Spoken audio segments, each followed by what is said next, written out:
الحمدللہ الحمدللہ وکفا والصلاة والسلام علی عبادہ الذین اصطفیٰ خصوصاً علی افضلہم وخاتم النبیین محمد الامین وعلی آلہ وصحبہ اجمعین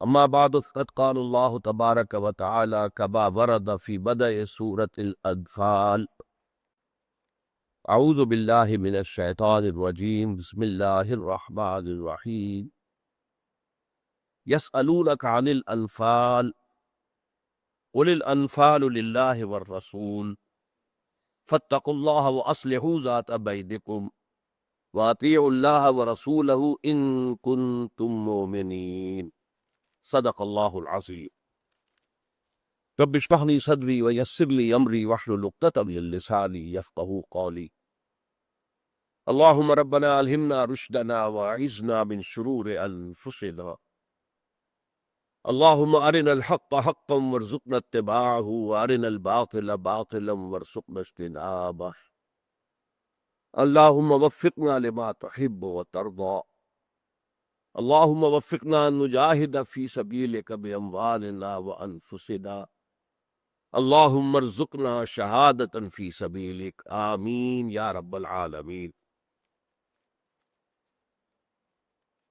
اس نشست سے ہم غزوہ بدر پر اپنی گفتگو کا آغاز کر رہے ہیں۔ سب سے پہلے یہ کہ اس کا تاریخی پس منظر کیا ہے اور اس کے اسباب و عوامل کیا ہے۔ ثانیاً یہ کہ اس میں کیا حالات و واقعات رونما ہوئے اور ان کے ضمن میں اللہ تعالیٰ کی طرف سے کیا تبصرہ وارد ہوا اور کیا ہدایات دی گئی۔ غزوہ بدر سب جانتے ہیں کہ نبی اکرم صلی اللہ علیہ وسلم کی جو دعوت اور تحریک، اقامت دین کی جد و جہد، اس کے ضمن میں اسے ایک اہم ٹرننگ پوائنٹ کی حیثیت حاصل ہے۔ لیکن یہ کہ جیسا کہ میں پہلے عرض کر چکا ہوں کئی دفعہ، دور حاضر بلکہ حاضر سے اب میں کہوں گا کچھ ماضی قریب، پچھلی صدی ہوئی، جو سیرت پر کتابیں لکھی گئی ان میں بعض پہلوؤں کو چھپایا گیا،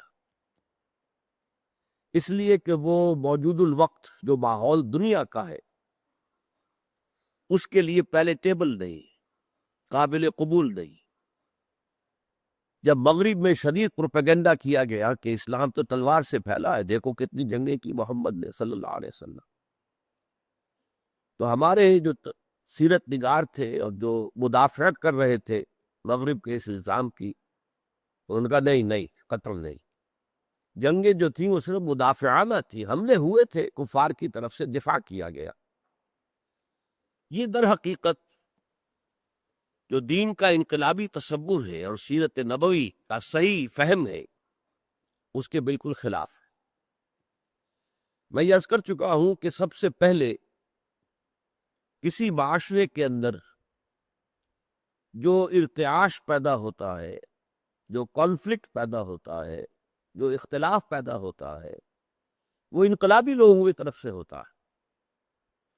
لوگ اپنے ماحول میں بس رہے ہوتے ہیں، سب لوگ اپنی تقدیر پر صابر و شاکر، غلام سمجھتے ہیں یہ ہماری تقدیر تھی کہ ہم غلام ہیں، غربا سمجھتے ہیں کہ ہماری تقدیر تھی کہ ہم غریب ہیں، اور ان کی تقدیر ہے کہ یہ امیر ہے۔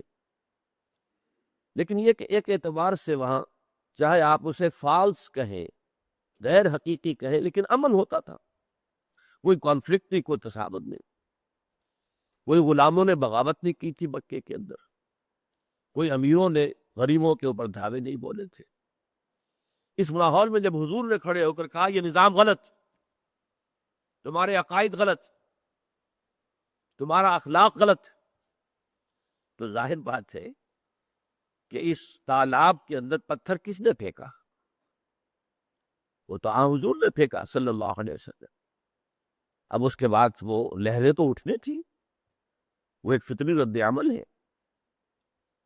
اسی اعتبار سے وہ سارے جو ابتدائی 4 مراحل تھے دین کی دعوت، توحید، رسالت، آخرت کا ذہنوں میں راسخ ہو جانا، ایک جماعت کا تیار ہو جانا جو پوری طرح سمع و طاعت پر کاربند، جو حکم دیا جائے اس کے لیے آمادہ، اور تن من دھن قربان کرنے کے لیے تیار۔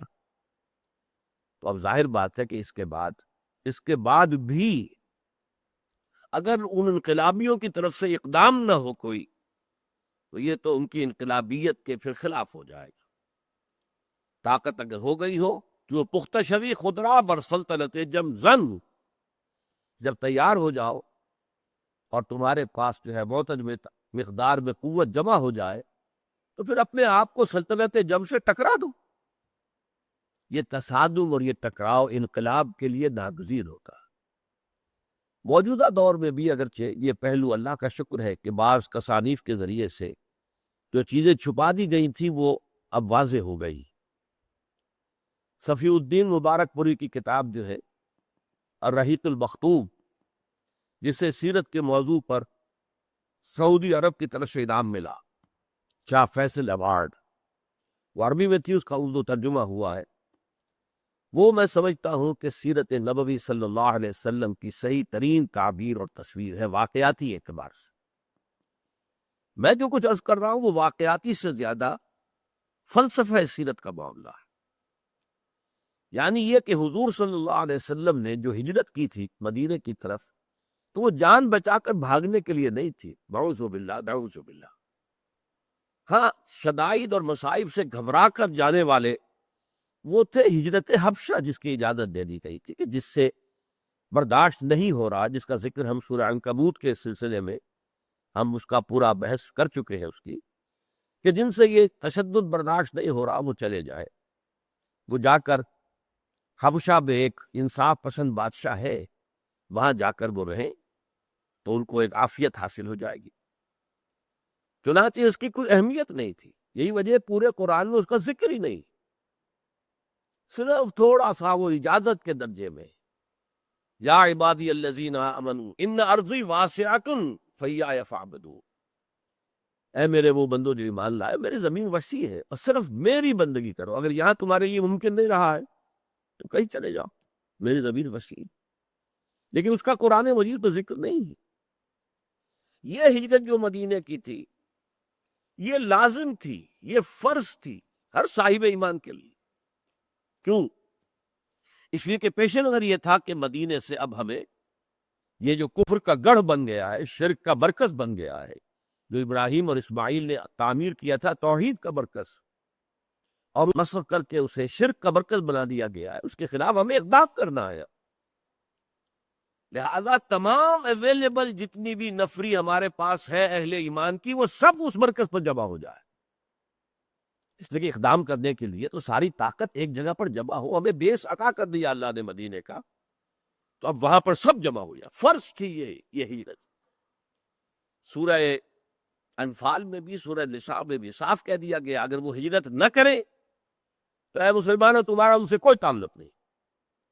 وہ آیتیں ہم بھی پڑھیں گے انشاءاللہ اسی بحث کے سلسلے میں جو سورہ انفال میں آئی۔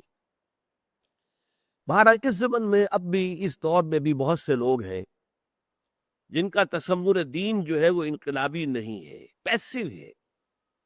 انگریز کا اقتدار ہو تو اس کے سامنے سر جھکائے رکھو، نماز روزے کی اجازت تو وہ دیتا ہی ہے۔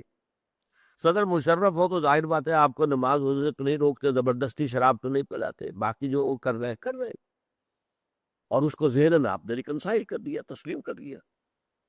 تو جن لوگوں کا یہ انداز ہے وہ پھر اسی انداز کے اندر سیرت کی تعبیر کر رہے ہیں جو پچھلی صدی میں، یہاں تک کہ مولانا شبلی نعمانی نے بھی اسی انداز کے اندر جو ہے اس کی وضاحت کی۔ اس لیے میں آج پھر آپ سے عرض کر رہا ہوں، دیکھیے ہجرت ہوئی ہے ربیع الاول سن 1 ہجری میں۔ سن 1 ہجری کیوں کہہ رہے ہیں کہ ہجرت ہی سے تو سن شروع ہوا ہے، تو یہ سن 1 ہجری کے اس ماہ ربیع الاول میں ہجرت ہوئی۔ اس کے بعد شعبان سن 1 تک کوئی اقدام حضور نے کیا، نہ کوئی اقدام مکے والوں کی طرف سے ہوا۔ حضور نے جیسا کہ میں نے عرض کیا ان 6 مہینوں میں پرامن رہتے ہوئے 3 کام کیے: مسجد نبوی کی تعمیر کی، مہاجرین اور انصار کے درمیان مواخات قائم کی، اور یہودیوں کے ساتھ ایک جوائنٹ ڈیفنس آف مدینہ کا معاہدہ، پیکٹ جو ہے وہ کر لیا۔ 7ویں مہینے سے آپ نے چھوٹے چھوٹے گروپ بھیجنے شروع کر دیے،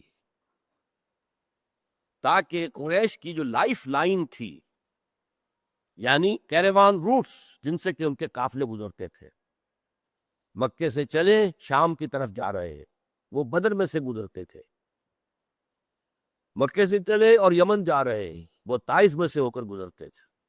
ان روٹس پر آپ نے چھاپا مار دستے بھیجنے شروع کر دی۔ یہ 8 مہمیں ایسی ہے ایک سال میں، ایک سال کے اندر 8 مہینے، 4 میں حضور بھی شریک ہوئے، وہ غزوات کہلاتے ہیں۔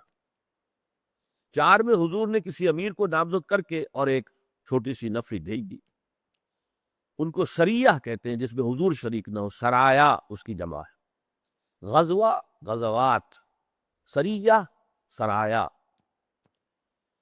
اب یہ ظاہر بات ہے یہ پرووکیشن تھی، اس لیے کہ قریش کی گویا کہ آپ ایک طرح سے لائف لائن پر آپ نے ہاتھ ڈال دیا، تو یہ اکنامک بلاکیڈ ہو رہا ہے اب۔ پھر یہ کہ حضور جہاں بھی تشریف لے گئے وہاں پر انہوں نے آپ نے صلی اللہ علیہ وسلم جو وہاں کے قبائل تھے ان سے معاہدے کرنے شروع کر دی۔ اب یا تو وہ پہلے قریش کے حلیف تھے، اب حضور کے ہو گئے، قریش کی قوت کب ہوئی، حضور کی بڑھ گئی، یا انہوں نے کہا صاحب ہم اس جھگڑے میں نہیں پڑتے، ہم نہ قریش کی مدد کریں گے آپ کے خلاف، نہ آپ کی مدد کریں گے قریش کے خلاف۔ وہ سب کے سب پہلے قریش کے تابع تھے، اب جو بھی نیوٹرل ہو گئے اس میں بھی قریش کی قوت کم ہوئی۔ اس اعتبار سے اسے ہم کہیں گے کہ zone of political influence of Quraysh was decreasing and the zone of political influence of Muhammad صلی اللہ علیہ وسلم واز انکریزنگ۔ یہ 2 بنیادی اسباب ہیں کہ جس سے پھر وہاں پر کھلبلی مچی ہے۔ لیکن اس کھلبلی میں یہ نوٹ کر لیجیے، غزوہ بدر رمضان سن 2 میں ہو رہا ہے، اور ربیع الاول سن 1 میں حضور نے ہجرت فرمائی ہے۔ یہاں سے لے کے وہاں تک 18 مہینے میں قریش کی طرف سے کوئی کارروائی نہیں ہے، کوئی کارروائی ریکارڈ پر نہیں۔ اس ایک سال کے دوران میں جبکہ 8 مہمیں چلی ہیں، 4 غزوات، 4 سرایا، اس میں بھی قریش کی طرف سے کوئی کارروائی، اٹس ناٹ آن ریکارڈ۔ یہ صورتحال ہے جس کو میں کہتا ہوں یہ ایکٹیو ریزسٹنس تھی، ایکٹیو ریزسٹنس تھی۔ قریش میں کنٹروورسی جاری تھی مکے میں اس کو بھی بیان کر چکا ہوں کہ ایک ہوتے ہیں ڈوز، ایک ہوتے ہیں ہاکس، ہاکس ہوتے ہیں جنگجو، مارو جی مارو مر جاؤ، یا مر جاؤ یا مار دو۔ ایک ڈوز ہوتے ہیں کہ بھائی اپنے دشمن کو بھی اگر مارنا ہے تو اگر گڑ دے کر مارا جا سکتا ہو تو خواب خواہ جو ہے اسے زہر دینا۔ تم حکمت عملی سے کام لو، دیکھو تیل کی دھار دیکھو۔ وہاں جو ہاکس تھے ان کا سردار تھا ابو جہل، اس کے علاوہ کئی تھے، اور ابو عقبہ ابن ابی معیط وغیرہ وغیرہ، اخرس ابن شریح وغیرہ وغیرہ۔ اور جو ڈوز تھے، فاختائیں ہاکس، وہ جو شہباز ٹائپ لڑاکا جنگجو، تو وہ ڈوز کے سردار جو تھے وہ ایک تو تھے حکیم بن حزام رضی اللہ تعالیٰ نے، وہ بعد میں ایمان لے آئے، اس وقت تک وہ مشرکین میں سے تھے۔ حضرت خدیجہ رضی اللہ تعالیٰ عنہ کے قریبی عزیزوں میں سے تھے۔ دوسرے عتبہ ابن ربیعہ جو ایک بزرگ تھا ان کے ہاں، اور تھا دھیمے مزاج۔ تو عتبہ ابن ربیعہ روکے ہوئے تھا ان ہاکس کو، اور اس نے بڑی زبردست بات کہی تھی ڈپلومیٹک اعتبار سے کہ دیکھو محمد اور اس کے ساتھی یہاں سے چلے گئے، بلا تمہارے سروں سے ٹل گئی، رسید ابود بلائے بھلے بخیر گزشت۔ لیکن محمد نچنت بیٹھنے والے تو نہیں ہے، وہ وہاں جا کر چرچا کریں گے اب اسی دعوت کا۔ سارا عرب مشرک ہے، وہ شرک کے خلاف وہاں بات کریں گے تو پورا عرب ان سے ٹکرائے گا۔ اب اگر عرب محمد کو زیر کر لے صلی اللہ علیہ وسلم، ختم کر دے معاذ اللہ، تو جو تم چاہتے ہو وہ ہو جائے گا، اور تمہیں اپنی تلواریں اپنے رشتہ داروں کی، ظاہر بات ہے کون تھے یہ، جتنے مہاجرین تھے قریش میں سے تھے نا، تو اپنے بھائی اور عزیزوں کے خون سے اپنی تلواریں رنگین نہیں کرنی ہوں گی. اور اگر محمد غالب آ جائے پورے عرب پر, then we stand to lose nothing. ہمارا کیا نقصان ہوگا؟ آخر محمد ہمارا بھائی ہے, قرشی ہے کہ نہیں, عبد المطلب کا پوتا ہے یا نہیں؟ تو گویا کہ ہماری حکومت پورے عرب پر قائم ہو جائے. کس قدر ڈپلومیٹک بات ہے, آپ ذرا غور کیجیے. بہرحال اس بنا پر وہاں سے کوئی کارروائی نہیں ہوئی. اسی اسنا میں جو 18واں مہینہ ہے اس 1.5 سال کا, اس میں 2 واقعات ہو گئے. ایک تو یہ کہ ایک قافلہ ابو سفیان کے سرکردگی میں گیا تھا شام. جب وہ شام جا رہا تھا حضور نے اس کا پیچھا کیا تھا, لیکن وہ تیزی سے نکل گئے. اب اس کی خبر آئی کہ وہ واپس آ رہا ہے, اور گزرے گا بدر سے. بدر ہی کا راستہ تھا. یہ بدر جو ہے ایک یوں سمجھیے کہ ایک ایسی وادی ہے جو لمبائی میں زیادہ ہے, چڑھائی میں کم ہے, لیکن ہے کھلی, خاصی کھلی وادی. شمال میں ایک گھاٹی سے ہو کر وہ راستہ ہے کہ جو شام سے آتا ہے. جنوبی اینڈ پر ایک گھاٹی میں سے ہو کر وہ راستہ ہے جو مکے سے آ رہا ہے. اور اس کا جو مشرقی بازو ہے اس کے تقریباً وسط میں ایک گھاٹی میں سے ہو کر وہ راستہ ہے جو وغیرہ سے آ رہا ہے. حضور کی اسٹریٹجی یہ ہوئی کہ بدر میں اس قریش کے قافلے کے اوپر حملہ کیا جائے. لہذا حضور صلی اللہ علیہ وسلم مدینے سے روانہ ہو گئے. کسی جنگ کا کوئی خیال نہیں تھا, نہ آپ کا کسی جنگ کا ارادہ تھا, نہ کوئی اندیشہ تھا کہ جنگ ہو جائے. بالکل ایسے جیسے اس سے پہلے 4 غزوات میں حضور گئے تھے, اسی طریقے سے سمجھیے کہ 5واں غزوہ یا 9ویں مہم تھی کہ جس کے لیے حضور وہاں سے نکلے. اسی لیے نہ نفیر عام تھی, نہ سب صحابہ شریک ہوئے, اور جو شریک نہیں ہوئے ان پر کوئی عتاب بھی نہیں ہوا کہ کیوں نہیں شریک ہوئے. کعب بن مالک رضی اللہ تعالی عنہ, ان کی روایت صحیح بخاری میں موجود ہے کہ چونکہ بدر میں تو ایک قافلے کا پیچھا کرنا مقصود تھا, کوئی جنگ نہیں تھی, لہذا بہت سے لوگ نہیں گئے, وہ خود بھی نہیں گئے تھے, اور نہ جو گئے ان کے اوپر کوئی عتاب ہو. لیکن یہ کہ 2 واقعات ایسے ہو گئے کہ قریش میں اب وہ ڈوز جو ہیں ان کی آواز دب گئی, اور ہاکس کی آواز جو ہے وہ بلند ہو گئی. ایک ابو سفیان نے اپنا ایلچی بھیج دیا, جاؤ شور مچا دو مکے کے اندر کہ ہمارے قافلے کو خطرہ ہے محمد کے لوگوں سے, وہ لوٹ لیں گے. اور قافلے میں 1000 اونٹ تھے, 50,000 دینار, 7 من سونے کے مساوی, اور بہت سا مال, اور صرف 40 اس کے جو ہے وہ پہرے دار کہہ لیں, محافظ کہہ لیں. تو یہ قافلہ تو ختم ہو جائے گا, تمہاری ساری دولت محمد لوٹ لیں گے. این اسی وقت جو سریہ نخلا ہوا تھا, جہاں کے مسلمانوں کے ہاتھوں ایک مشرک مارا گیا, عمرو بن الحضرمی, اس کا قتل ہو گیا. ادھر سے اس کا بھائی چیختا ہوا آیا کہ ہمارے آدمی کو, میرے بھائی کو قتل کر دیا ہے محمد کے آدمیوں نے, اور قتل بھی کیا ہے رجب کے مہینے میں, جو کہ مہینہ جو ہے وہ اشہر حرم میں سے ہے. بس اب یہ طوفان جو ایک وقت میں جمع ہو گیا, تو ظاہر بات ہے کہ اب ڈوز کی بات کچھ نہیں ہو سکتی تھی. اب جو ہے ہاکس غالب آ گئے, طبل جنگ بجا دیا گیا, اور 1400 آدمی مکے سے اس فوج میں شریک ہو کر آگے آئے. یہ اصل میں جو 1000 مشہور ہے, آپ سوچ رہے ہوں شاید میں نے غلطی سے 1400 کہہ دیا, مکے سے 1400 نکلے تھے. لیکن ابھی یہ سفر میں, ابھی یہ بدر کی گھاٹی سے کافی پہلے تھے کہ وہاں اطلاع پہنچ گئی کہ قافلہ تو نکل گئے, صحیح اور سالم واپس چلے گئے. اسی کے ابو سفیان نے یہ حکمت کی تھی کہ ایک طرف تو ایلچی بھیج دیا کہ وہ بدر کی طرف آئے, فوج آ جائے, دوسری طرف خود راستہ بدل دیا, پہاڑ کے دوسری جانب مغربی جانب سے ہو کر جو میدانی علاقہ تھا اس میں سے ہو کر قافلہ نکال کر لے گیا. جب یہ اطلاع پہنچی کہ قافلہ تو ہمارا حفاظت کے ساتھ جو ہے وہ پہنچ گیا ہے, تو پھر ایک یہاں پر پھر ڈوز کو موقع مل گیا. انہوں نے کہا اب خام خواہ خوریزی کی کیا ضرورت ہے, ہم تو اپنے قافلے کی حفاظت کے لیے نکلے تھے. ابو جہل اڑ گیا, نہیں, ہمیں تو اب کفر اور جو بھی ہے, کفر اور جو مسلمان جسے اسلام کہتے ہیں, حق کہتے ہیں, تو کفر کا اور حق کا اب فیصلہ ہو کر رہے ہوئے. اس میں یہ کہ بنو زہرہ کے 300 یا 400 آدمی واپس ہو گئے کہ یہ غلط ہے کام، جب قافلہ ہمارا بچ کے نکل گیا ہے تو اب خون ریزی کی کوئی ضرورت نہیں، تب وہ 1000 رہ گئے۔ مکہ سے حضور نکلے ہیں تو جیسا کہ میں نے عرض کیا تھا کسی جنگ کا آپ کو خیال ہی نہیں تھا، نہ آپ نے اعلان کیا، لہذا وہ 313 افراد وہاں سے چلے، سب کے پاس ہتھیار بھی نہیں تھے، وہ تو ایک قافلے کو جس میں کہ صرف 40 جو ہے وہ محافظ تھے ان سے نبٹنا تھا، کیا مشکل تھا۔ لیکن ابھی آپ بدر نہیں پہنچے تھے، درمیان میں تھے کہ آپ کو وحی کے ذریعے پتہ چل گیا، اللہ تعالیٰ نے فرمایا کہ ایک لشکر بھی مکے سے چل چکا ہے۔ اب گویا کہ یوں سمجھیے کہ ایک قافلہ شمال سے آ رہا تھا، وہ تو بدر میں داخل ہونے سے بجائے راستہ موڑ کر اور پہاڑ کے دوسری طرف سے ہو کر نکل گیا۔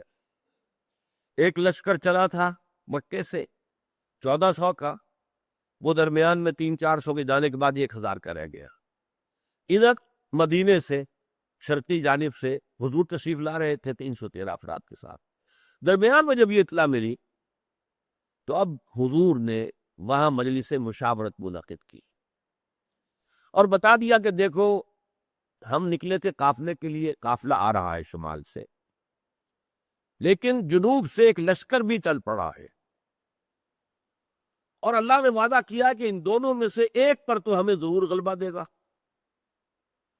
تو بتاؤ ہمیں کدھر جانا چاہیے۔ یہ در حقیقت جو بھی کوئی سپہ سالار ہوتا ہے، یہ اس کا کام ہوتا ہے کہ وہ اپنے ساتھیوں کے مورال کا اندازہ کر لے، کتنا کچھ جذبہ ہے، کتنا کچھ ان کے اندر جو ہے تن من دھن نثار کر دینے کے لیے آمادگی۔ تو چند لوگوں نے کہا کہ حضور یہ قافلے کی طرف چلیے، ہمارے پاس تو ہتھیار بھی نہیں، ہم تو یہاں لے کر نکلے نہیں، کوئی جنگ کا اندیشہ ہی نہیں تھا، اور وہاں سے ہمیں کم سے کم 40 جو ان کے محافظ ہیں ان کے ہتھیار مل جائیں گے، بہت سا مال ہاتھ آئے گا، پھر ہم نمٹ لیں گے جو لشکر آ رہا ہے قریش کا اس سے۔ لیکن یہ کہ آگے ہم پڑھیں گے وہ آیات بعد میں تو بات واضح ہو جائے گی، اللہ کا ارادہ کچھ اور تھا، اللہ ٹکرانا چاہتا تھا حق و باطل کو تاکہ واضح ہو جائے کہ حق کس کے ساتھ، اس کی حکمت اور مشیت یہ تھی۔ اس لیے کہ یہ کہا تھا ابو جہل نے کہ یہ در حقیقت یوم الفرقان ہوگا، ثابت ہو جائے گا، اسے یقین تھا اپنی فتح کا، اس کے جاسوسوں نے بتایا تھا کل 300 کے قریب آدمی نکلے، اور اس کے پاس 1000 کی نفی تھی جس میں کہ بہت بڑا رسالہ موجود تھا۔ حضور کے ساتھ تو صرف 2 گھوڑے تھے، 313 افراد تھے، وہاں آزاد تھے، اسے یقین تھا تو اس نے پہلے سے کہہ دیا تھا کہ پتہ چل جائے گا کہ حق پر کون ہے، اللہ جس کی مدد کرے گا، جسے فتح دے گا وہ حق پر ہے، اور جس سے شکست ہو جائے گی وہ گویا کہ ثابت ہو جائے گا کہ باطل ہے۔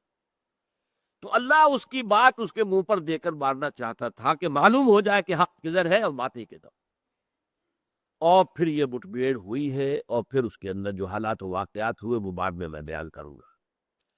اب جو میں نے آیت پڑھی تھی صرف اس کے بارے میں اس وقت عرض کر دوں، یہ قرآن مجید کا ایک عام انداز ہے کہ وہ کسی سورت یہ نوٹ کر لیجئے کہ غزوہ بدر کے حالات پر یہ سورہ انفال قرآن مجید میں 75 آیات پر مشتمل اور 10 رکوعوں کا یہ ایک مسلسل خطبہ ہے غزوہ بدر سے متعلق، یا یوں کہہ سکتے بھی یہ چیپٹر ہے غزوہ بدر پر قرآن مجید کا، اور اس میں جیسا کہ میں نے عرض کیا وہ حالات سارے بیان کیے گئے، اس میں تبصرہ کیا گیا، جو غلطی ہوئی اس کو بھی کھول کر بیان کر دیا گیا تاکہ آئندہ ان کا معاملہ دوبارہ ارتکاب نہ ہو۔ لیکن آغاز کیا ایک ایسے مسئلے سے کہ جو جنگ کے بعد مسلمانوں کے مابین مختلف سی بن گیا، وہ تھا مال غنیمت کا مسئلہ۔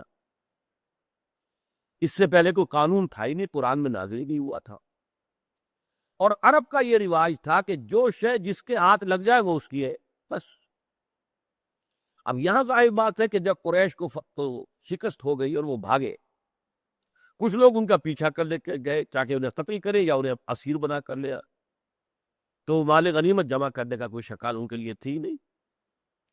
کچھ لوگ پہرے پر تھے، انہیں وہاں سے ہٹنے کی اجازت نہیں تھی، لہٰذا انہوں نے بھی کوئی مال غنیمت جمع نہیں کیا۔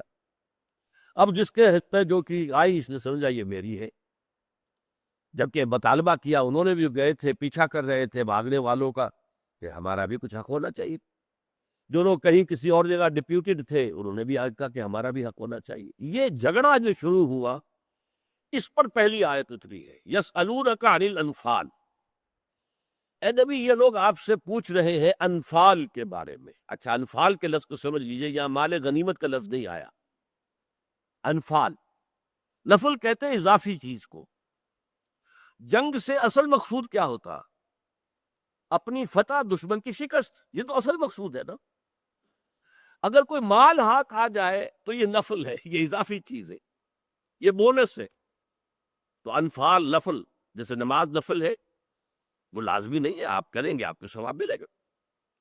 اسی طریقے سے جو انفال ملے ہیں، اب یہ اس کے بارے میں آپ سے پوچھ رہے ہیں، تو سب سے پہلے تو اللہ نے ایسی کاٹ دار بات کہہ دی، قُلِ الْأَنْفَالُ لِلَّهِ وَالرَّسُولِ، اے نبی کہہ دیجئے یہ انفال سب اللہ اور اس کے رسول کے لیے، تم میں سے کسی کا کوئی حق نہیں۔ جڑ کاٹ دی، کس کا حق کتنا ہے، کس کا حق کتنا نہیں ہے، یہ سارا معاملہ ختم کر دیا۔ تم اللہ اور اس کے رسول پر ایمان رکھتے ہو نا، تو یہ انفال سب کے سب اللہ اور اس کے رسول کے لیے۔ فاتقوا اللہ، تو اللہ کا تقوی اختیار کرو، وَأَصْلِحُوا ذَاتَ بَيْنِكُمْ، اور اپنے مابین جو معاملات ہیں انہیں درست کرو، کسی کنفلکٹ کو، کسی اختلاف کو، جھگڑے تک بڑھنے مت دو۔ اصلحوا ذات بینکم، اپنے مابین تعلقات کو درست کرو۔ واطیعوا اللہ ورسولہ، اور اطاعت کرو اللہ کی اور اس کے رسول کی۔ ان کنتم مومنین، اگر تم مومن ہو۔ یہاں تو یہ بات کہہ کے گویا کہ مسئلے کی جڑ کاٹ دی، کسی کا کوئی حصہ نہیں، لاؤ سب جمع کرو، یہ سب اللہ اور اس کے رسول کے۔ لیکن پھر آگے چل کر آیت نمبر 41 میں اس کو کھول دیا گیا، اب قانون بیان کیا گیا۔ یہ جو ہے 10ویں پارے کی پہلی آیت ہے۔